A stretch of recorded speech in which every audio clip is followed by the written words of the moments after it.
Thank you all for coming. Coach Hazel is joined today by junior defensive end Zach Hitchens and junior tight end Tim Erjavec. Well, after having a few days to reflect back on this year, you shake your head in amazement of all the accomplishments that this team has made, and it's so rewarding for these guys to succeed the way they did. And I can't be more proud of our football team. To think around the country how hard it is, no matter where you are, to win 10-plus games. It's a huge accomplishment. So it's been a great year for us. I thought we played last Friday extremely hard. I got a text from Roy Hall, one of my ex-players. It's kind of summed it up for the year. He says, "I learned more about your football team in this one game than I did watching them all year long," and that's true. The resolve, the will, and how determined this football team was, and can't be more proud of those guys. We played an excellent football team in Northern Illinois, and the quarterback was obviously the difference, an outstanding player. But I couldn't be more proud of how hard our guys fought.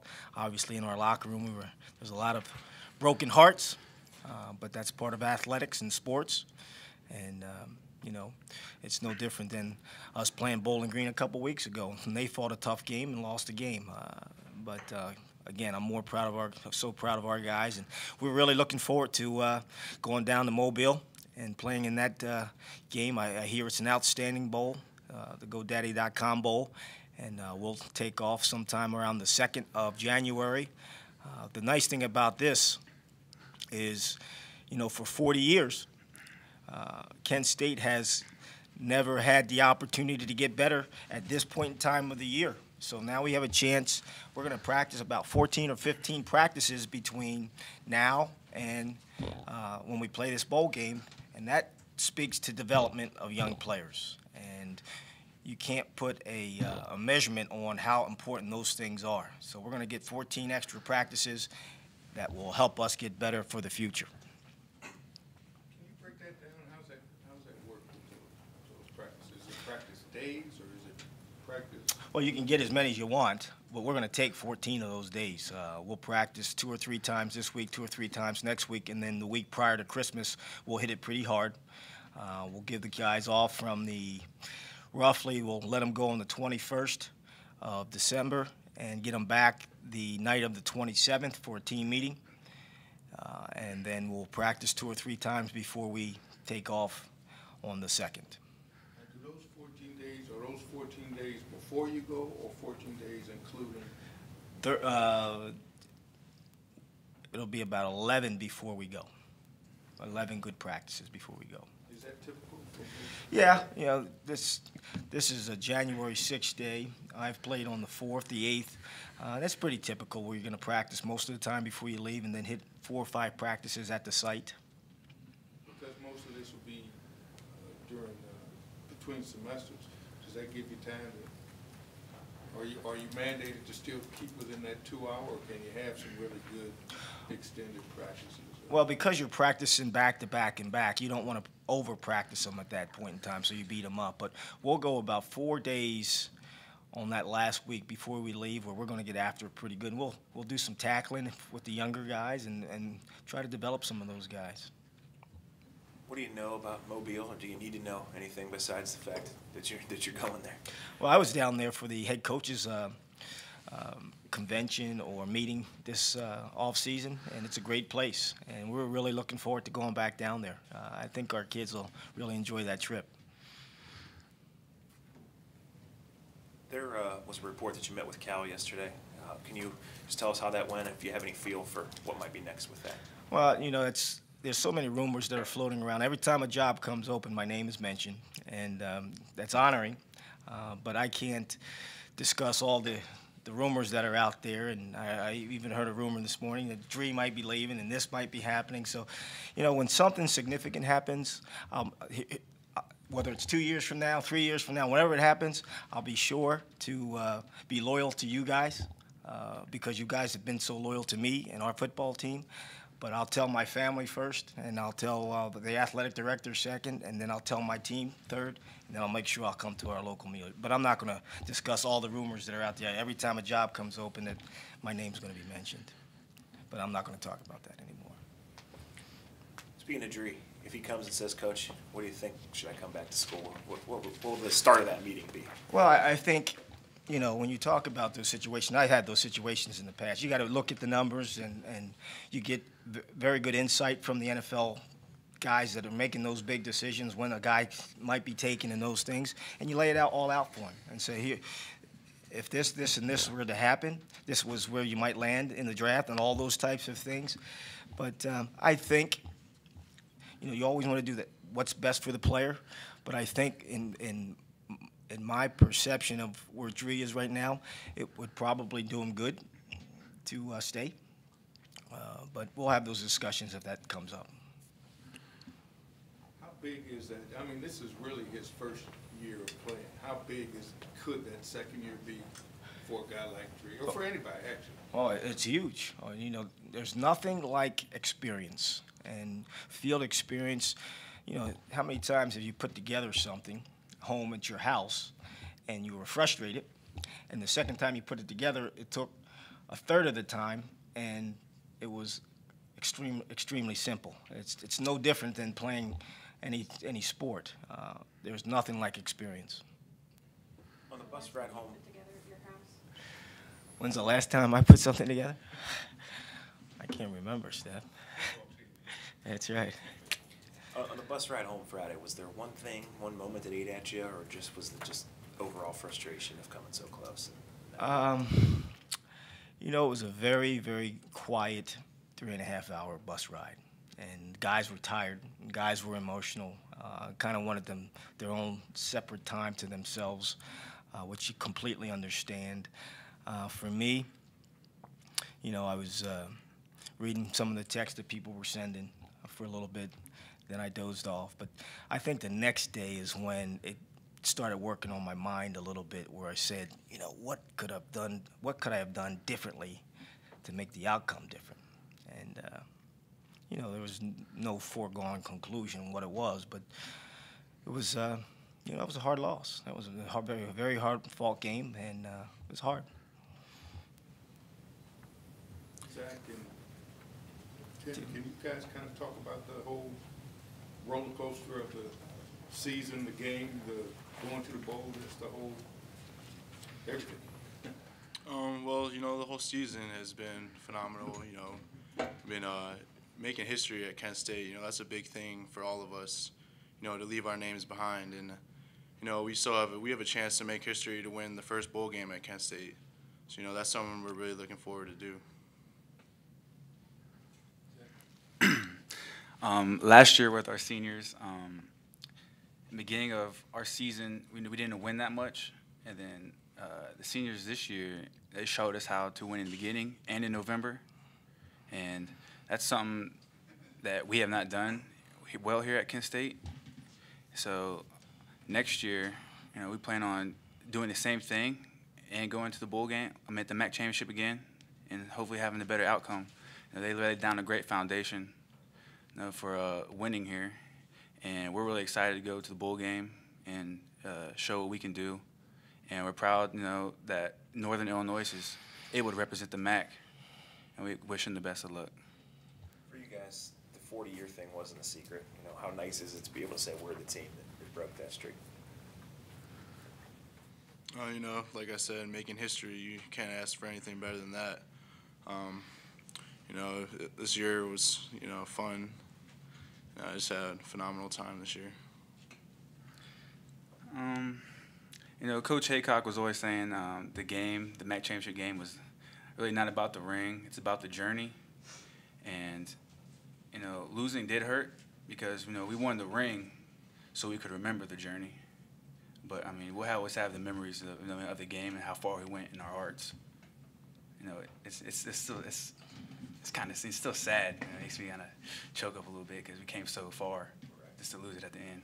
Coach Brian Winters is going to go back to Mobile at the end of January for the Senior Bowl. Dree has a decision, at least on some level, to make. What do those two things among us say about this program and its place, and you know, with other great football programs that encounter these things? Well, there's marquee players in this program, is what it says. I mean, one of the highest honors is to play in that Senior Bowl in Mobile, and Brian was selected a week and a half ago, and he was very fired up about that game. But that speaks to the volume of Kent State being able to produce and develop great players in their program. And, maybe someday if Dree will have an opportunity, and maybe some other of our guys will have opportunities to play at that Senior Bowl. But that's a special honor. There's not many guys that get invited. That's all invite, and that's a very select few. There have been years where a MAC guy doesn't go at all. Right. So it's probably been a Kent State guy's probably been a long time. I don't know. But I'm not sure either, but it's well deserved by Brian. He's put the work in and has done a nice job. For the players, Coach Hazel sounds like he's been able to turn the page. I'm not so sure yet. You guys have, and there's plenty with you that have as well. How hard is it to still kind of be hurting a little bit inside and hear on top of it rumors that he could be going somewhere, and knowing that there's a foundation in place now, but what it would be like to have to continue on without him if he were to leave? Well, a rumor's a rumor. Once you actually hear it from the person, you can find out it's true. And as far as the game, it's something we worked for. It's pretty much what we work for every day. So yeah, it's still gonna hurt. It's probably gonna take a little while, but it's like I said, it's something we put all our heart and soul into. That's what 2 days and summer workouts goes into, is making to the MAC championship game, and just the losing it is just hard. As far as Coach Hazel left, I know everyone on the team, we love him, but if it's best for his family and for himself, and then that's what he's got to do. But as far as the game, yeah, this is what we've been working for. I'm thankful and grateful, the whole team is, I'm sure, that we get to play another game together, especially with our seniors, and it's not over. So that's about it. Yeah. There were 2 goals at the beginning of the season. It was to win a MAC championship and go to the bowl game. So there is still that goal out there to finish, right? Yes. Does that help at all? Yeah, it helps a lot. Like I said, we have a chance to win a bowl game here at Kent State. That isn't something that's never been done. So that would just be amazing to make history by making a bowl game and winning it. Curious what, if you watched, I'm guessing at least some of you did, the BCS show last night, just some of the reaction, the pretty visceral. I mean, obviously it was Northern Illinois, but I'm sure it would have been the same if it was you guys. I mean, how'd you take that? I mean, I think there's a YouTube out there where it shows it was a quarterback in Northern just throwing things at the screen. That's the one thing that you can't get wrapped up in, is other people's opinion. Those are the experts. But you can't allow that to control you emotionally, because if that were the case, you'd be being controlled all the time by everybody outside of the realm you live in, the world you live in. But when they're not grasping, seemingly not grasping, I mean, you, them, whoever it may be, you follow the rules. Right. And I mean, it was a stacked deck to begin with. I mean, that's where I think some of the emotion comes out of it on this end of it. Well, I'm just going to say that I'm very happy for Northern Illinois, and I'm glad that they're going, and they deserve to go. Yes, I said I hope they win, so bring some more respect to the MAC, to let them know that we can play in the BCS. At the same time, will it be a fun game to watch, because you guys will launch it before yours? It's going to be hard for me, I can tell you. Nah, so I'm just happy for them. If it was us, it would have been us, and it's them, so it's them. Coach, you said you've heard your name come up in all these things. Is that something you will address with the team, or you felt you've had to, or is that just you feel like the nature of the beast today? If one of our players asks me about it in a team setting, I'll absolutely address it. And again, I owe those guys everything, our players everything. So I will absolutely put it out there and be upfront with those guys. Has any of your players asked yet? No. they coming to you, Coach, or are you actively looking? I am not actively looking. Coach, you were saying how there's a lot of practice time before the bowl game, and it's just a great chance for the younger guys to improve. What do you want to see from the younger guys improve on during this 1 month? Well, I think, some of those spots that will be vacated next year, some of those offensive line spots,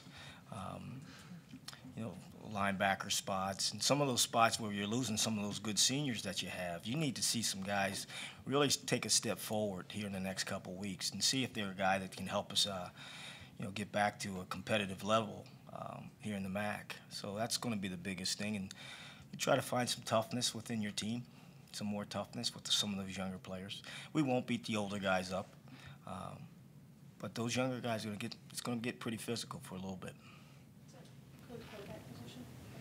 That'll be a big development. We'll give those young guys a lot of reps and make sure that those guys take a step forward because, we think they're pretty good players, but they got to show it.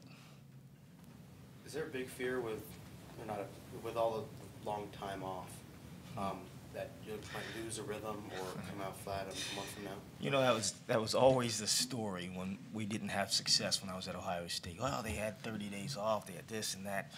I don't buy into that. Now, both of our teams are having the same amount of time off. And we're going to practice, and we're going to plan like we always plan and prepare like we always prepare. But I don't buy into that philosophy of the 30 days off or the 25 days off. Never did. And we didn't play well. It had nothing to do with, we didn't block, we didn't tackle. It had nothing to do with the time that we had off. So I don't worry about that. I think it's good for us. We got a couple guys that are still a little bit bumped and bruised. So, Dre's still got an ankle, and Trey's still not as healthy as he has been. And Jake Dooley limped on the bus the other night, and I'm sure some other guys have some bumps and bruises. So it's good for us to have I was a little bit concerned if we were going to have to go out west next week and not being completely healthy. But this is good. This will give us some time off. What percentage do you think Durham played at in that game? I don't know. I have no idea. I can't put a percentage on it. I haven't watched the film, and I'm not sure. When will you get to the point where you start looking at Arkansas State? Hopefully, probably by Wednesday. We have to take a trip down to Mobile on Thursday. I'll take our senior captains down there for a big presentation, and we'll be down there all day. But hopefully by Wednesday I'll be able to watch some film and get a good handle on what they're doing. They're a good football team. That's a moment for this program, isn't it? Getting on a plane and going down there and saying, we've officially been here. Well, that's a special time. And you don't take anything for granted in this business. And to be able to say we're going to represent Kent State in this great bowl game, that's a big moment for this program. A huge moment. Huge. For you guys, going forward, does this change the goals for next year and beyond for this program, this being 11-2 and playing in a bowl game? What's different going forward? Well, obviously we still have the goal to win the MAC championship. That was our goal this year. It will continue to be our goal next year. And, we just improve from everything that we can, We can, go to a bowl game next year, and we'll see. Let's just take it from here on out. As us, we're going to be seniors next year. That's going to be our goal, is going to the MAC championship and try to win. And the younger guys, they've seen that we went there this year and we competed, and hopefully that makes them hungry, makes them want to play better and better themselves, and buy more into the team concept of what we're doing here, and brings the best out of them. So they help us take to the next level, getting that win there. How does all this impact your recruiting in general, your recruiting schedule, your recruiting? Just where are you at that? It definitely has impacted it. I think we're somewhere around 8 or 9 right now on the board. But we have not gone out as much as we had in the past. And guys are out right now on the road. The staff's out on the road right now. We have 7 guys out. But, you'll weave the bowl practice in some of those recruiting weekends where the recruits will have a chance to see us practice, which is always good. But the calendar is so short. The only 2 weeks we're allowed to recruit now, we missed a week last week, is this week and next week, and then the window closes for a while until after the new year. So the window's very tight, so we're going to have to do a good job of managing our time and making sure that we get to those places where we have some guys that we need to get in and see right away. Any point of position or point of emphasis? Probably some big guys up front, and a skilled guy or two. Is that include receiver? Probably. Zach, can you go back for us and just talk a little bit about the big play, the picking up the fumble and then running it in, and maybe more so than the mechanics of it, but what you were feeling as that was happening, what you thought that did at that moment, what that did for the game? Well, Coach Haycock, he always comes up with great defensive play, schemes for teams.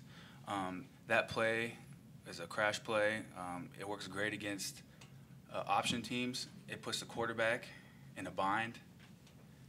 He doesn't know whether to hand it off or reach it because I'm mesh charging him. And him and the running back had a miscue on who's keeping the ball, and the ball fell. Yeah, because I'm running right at him. And so he dropped it. They both dropped it, and I picked it up and made a play. And When you hit the end zone, what are you thinking? I feel like that was my pivotal moment as a player here. I haven't had much confidence, I'd say, playing because I haven't really put together a great game. And it made me feel like I was back in high school again because I was happy hearing the crowd roar. But I was glad I was able to make the play for the team. But at the same time, at the end of the game, I was sad that it wasn't enough. 15 seconds before that, you guys are basically, in real bad shape. Can you talk? Did you feel that at that point that things were as desperate as they seemed to be? I know we got to get the ball back, but never at the time of the game that I doubted that we couldn't win because we've been able to come back many times.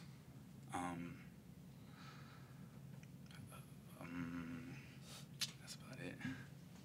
Coach Hazel, can you speak to, it just seemed like throughout the year that every time a defensive play needed to be made, that I've often described this defense as a bend, don't break kind of defense. It wasn't the staunch defense that we've seen in the past year, and yet every time a play needed to be made defensively, it was made for a big fumble, an interception, something. Can you talk to that, just how did that keep happening? You know, Yeah. it's such a pressure situation, but how did it keep happening that they would come up with the ball? Well, I think it's, you talk about some poise. You're right. They were moving the ball up and down the field, but you have some poise, but you have good players, and good players make plays, and some guys step up. And the funny thing is, it's always a different guy. It's always a different guy that steps up, and that unsung guy that steps up and makes a play. And that was obviously a huge play in the football game. And I wear a double headset, and I could never hear the crowd. I could hear the crowd erupt when that happened. So that was a big play for us. Coach, you mentioned, going over the game again in your head. The one play, when you tried to reverse, obviously is a play that, we know you, and you've done those things all year, and they've worked. Can you just talk about that play and whether you would do that again? Or Absolutely. I had on my script, anytime we cross the 50-yard line, and it's 3rd and 1, we're going to run the reverse, which we called Falcon because we put it in for the Bowling Green week. And we had practiced it probably 15 to 20 times. And I thought that if we called that then, we would score. And I still feel the same way. If we execute, we score. There's one guy backside. He's accounted for by Spencer. And if you run outside, we're going to score. And it's probably a little bit different situation. But we didn't execute as well as we could have. But no, I don't question that call. I would have called that 100 out of 100 times. And it's a good play when it works. It's a bad play when it doesn't work. And You can't live like that, and not if you base it on film study and breaking down tendencies. It was not a gamble play. Just one more. Did you consider, after you scored the touchdown in regulation to get within one, did you consider at that point going for two? No, it came down over the headset, but absolutely not. Yeah, it came down. He said, "Hey, you want to go for two?" I said, "Nope. I want to take it another possession." Just back to that, on that, you said anytime you crossed the 50, Yeah. you were looking at that. Yeah. Was there a counter to that? Hey, when we get so close, we're too close to, usually you want guys away. No, actually on second down, I can't remember what we ran on second down, but I said, you know what, we should have run Falcon there. And then I said, we'll run it the next play if we don't get it. So no, that never crossed my mind.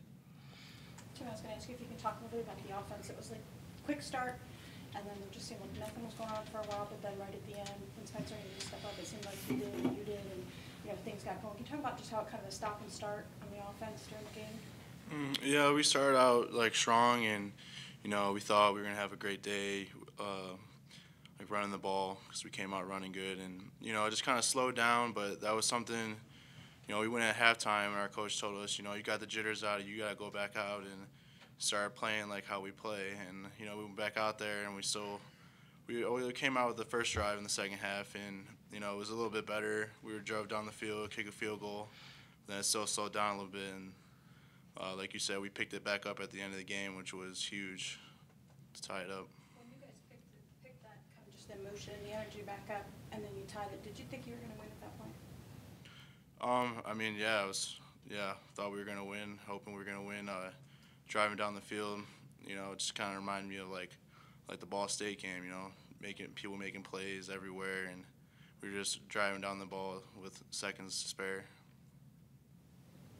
Tim, how frustrating was it to watch Trey Durham just not really be able to get it going? It seemed like you guys were grinding 2-yard gains the whole game. How frustrating is that? I mean, he's not the whole team, so I didn't have any frustration on him or anything. I mean, we have other people on the team that need to make plays, and we can't just rely on one guy.